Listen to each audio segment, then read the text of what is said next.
We're back. Mock Draft 3.0. The NBA playoffs are in full swing, which means the lottery odds order is officially set, and we're just a few days away from the actual draft order being set at the lottery on May 12th. So I'm taking advantage and sneaking one last mock in that has a randomized order. This one ended up pretty wild with the Spurs winning out, Portland jumping up a couple spots, Houston rising 6 spots via the Nets pick, and everyone else falling. As always, this is just a thought experiment, likely not how most of this goes, but it's a way to familiarize viewers with prospects, their ranges, fits, and incite some draft discussion. Let's jump into it.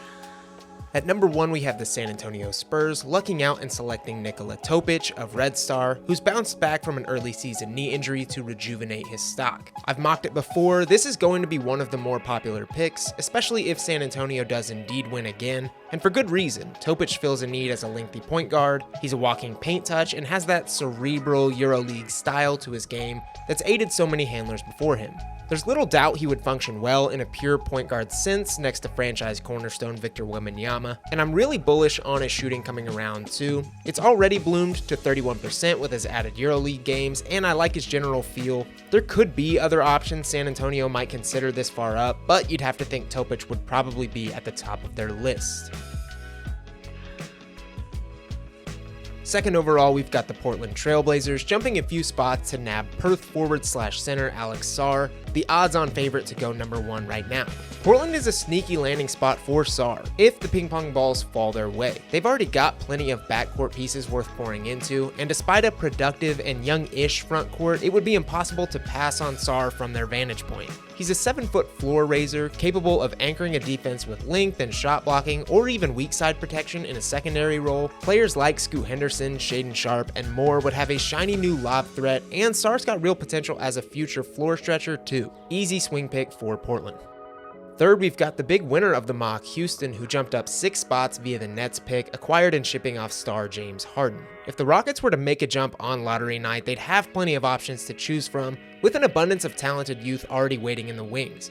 Alperen Sengun, Jalen Green, Jabari Smith Jr., Amen Thompson, Cam Whitmore, among others. With Kentucky guard Reed Sheppard, I think you're able to address some immediate issues like shooting, defensive playmaking, and added ball handling. Alongside Sengun, Sheppard would thrive as a spot-up shooter. He shot 52% on 4.4 outside attempts in college. And while he's not a complete defensive stalwart at 6'2"-ish, I do think his stocks and IQ would be fine alongside Green or Thompson in the backcourt. And best of all, Sheppard could be a long-term add to supplant some of what Fred VanVleet does, who's got just 2 years remaining on his deal amongst a pretty young core.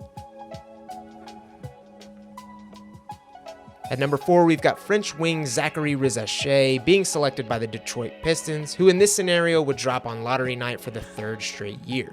This is going to be a popular selection among expert mocks and likely among Pistons fans too. At 6'9", Rizachet has plenty of tantalizing abilities, smooth looking shot, he can really get after it on defense, and shows enough feel to potentially tap into some creation and ball handling stuff down the line.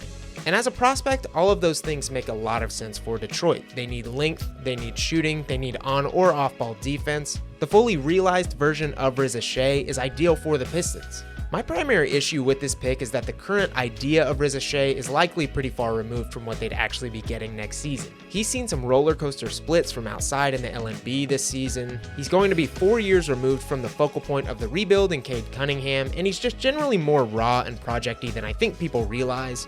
I still understand the swing here, but if Detroit is looking to drastically improve next season, trading out of this pick is likely the move.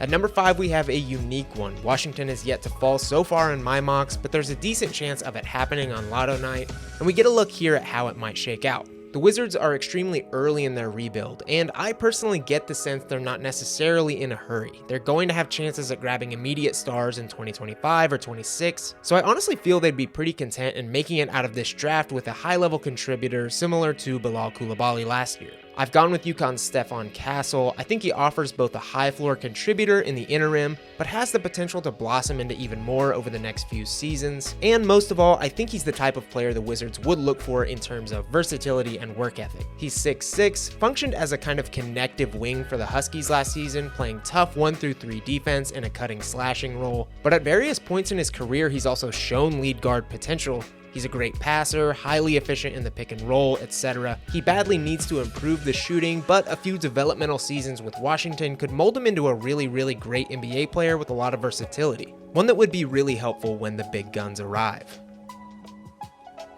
Sixth, we've got the Charlotte Hornets taking a chance on Matas Buzelis of the G League Ignite. I personally think this is great value considering nearly every team could benefit from what Buzelis has to offer. At 6'9"-ish, Buzelis didn't have the season many thought he would with the Ignite, but still has a ton of potential in a variety of areas. He's got above average handling for his size, with the ability to initiate offense, thrive in the open court, and more. The splits were pretty poor overall, but I think there's plenty of reason for optimism, and I'm still in on Buzelis being one of the few players with real star power in this class. The Hornets landed a good one in Brandon Miller last draft. They've got great pieces, but I'm not necessarily under the impression they're ready to hit the go button. I think a piece in Buzelis that aligns with Miller's timeline, but could theoretically thrive alongside LaMelo makes sense. If Buzelis was a hit, the Hornets would have a scary do-it-all duo on the wing with LaMelo heading up the front court. Earlier in the mock, San Antonio made away with Topic, likely the highest ceiling ball handler in the class, and a player who fits their system swimmingly. Here at 7, via the Raptors first, they nab a consolation prize in Tennessee sharpshooter Dalton Knecht. At first glance, a 23-year-old shooting guard probably doesn't make a ton of sense for the Spurs, especially if this was their only pick, but here, in addition to Topic, Knecht fills out their backcourt with one of the best off-ball players in the class. Knecht is an absolute killer spotting up, coming off screens, in transition, and with the magnitude of both Wembanyama and Topic, Knecht would absolutely thrive as a scorer, and his worst attribute, perimeter defense, is covered by the best shot-blocking big in the league. San Antonio rolling out a minimum of Topic and Knecht in the backcourt, both of which are 6'6", would be a lethal combination next to Wemby. Easy pick, easy fit at number 8, Donovan Clingan to the Memphis Grizzlies. I've mocked this pick before. Clingan at 7'2" just makes too much sense next to Ja Morant and co., who've already proven a colossal big man improves their lineup for the better, and will also be looking to compete as early as next season.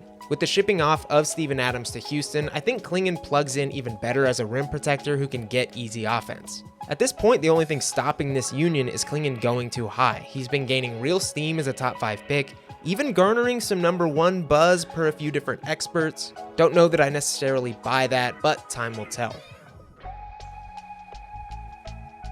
9th, we've got the Utah Jazz taking a big swing on Ron Holland of the G League Ignite, a pick I really love if Holland's stock is actually what it seems right now. I've got Holland as one of my top players in this class currently. I think his combination of athleticism, motor, transition prowess, and potentially moldable ball handling is really intriguing and offers a baseline of good contributor with a ceiling of star. The Jazz have the potential to be a good ball club. They've got talent in a variety of areas, a stud in Lauri Markkanen. I think Holland offers an immediate piece on the wing that can slash and play high-level defense, with some star power lingering if you choose to lean into youth and develop a few key areas like shooting, playmaking, and more. Utah already has a quasi-handling project in Keontae George. I think if the team does opt to look fully towards the future, that's a great starting point with those two toggling between reps. In mocks 1 and 2, I went with bigs for Atlanta, Yves Missi and Donovan Clingan, both of which I do think help the current roster and would be fun future additions. At number 10 here, I've gone with a wildly different pick, French wing Tidjane Salaün, who likely wouldn't see the NBA court for at least a season. There's been rumblings the Hawks are going to move in a pretty different direction this offseason. If that's the case, or even if they do choose to run it back, swinging for the fences with a G League stashable wing makes a lot of sense to me. A rookie isn't going to move the needle for the Hawks next season anyways. Pour into a young talent who could really help you in a few years. Salaün's 6'9", has a respectable shooting stroke that's been showcased in a good LNB Pro A League, and he's an ever-improving defensive product that stands to be pretty good on that end. Whether Atlanta retools or rebuilds in the coming months, Salaün can plug in down the line into any configuration. At number 11, we've got the Chicago Bulls swinging big with Rob Dillingham, the undersized Kentucky guard who wowed in limited minutes for the Wildcats. I'm on record saying Dillingham is one of my favorite prospects in this draft. I think he's going to be electric on offense in the NBA. I didn't anticipate him to fall this far, but honestly it does feel pretty feasible given the lack of true need for his archetype. There's only a few teams that really need a scoring guard, and if those few go in a different direction, Dillingham could slide hard and fast. Regardless, I haven't been shy about Chicago needing to pick a lane, that lane being blow it the hell up, and I think Dillingham would be an awesome starting point that you could lean into in between Kobe White minutes. Whether he turns into a spark plug scoring guard or a longtime lead handler, I think Dillingham sticks in the league, and doing so with the Bulls would be pretty fun.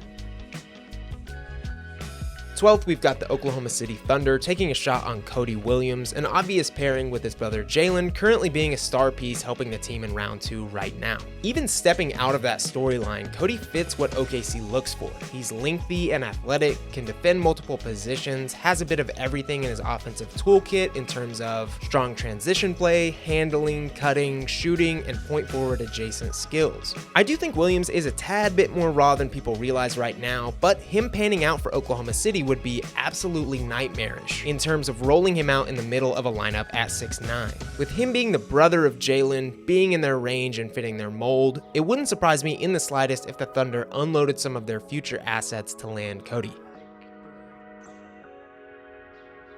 At number 13, we've got the Sacramento Kings taking a chance on Baylor guard/wing Jacoby Walter. At 6'5", Walter was one of the more productive freshmen in college ball this season, averaging 14.5 points, 4.4 rebounds, and 1.1 steals per game, with splits of 38, 34, 79. While the shooting was pretty up and down, Walter's potential as a 3-and-D-esque guard who can really slash and draw contact fits NBA systems great. Malik Monk is set to hit unrestricted free agency, and while Walter won't be NBA ready for a bit, he would at least provide some insurance at that position. And even if Monk does choose to stick around, I don't really think there's any limit to the amount of shooters you can put around De'Aaron Fox and Domantas Sabonis.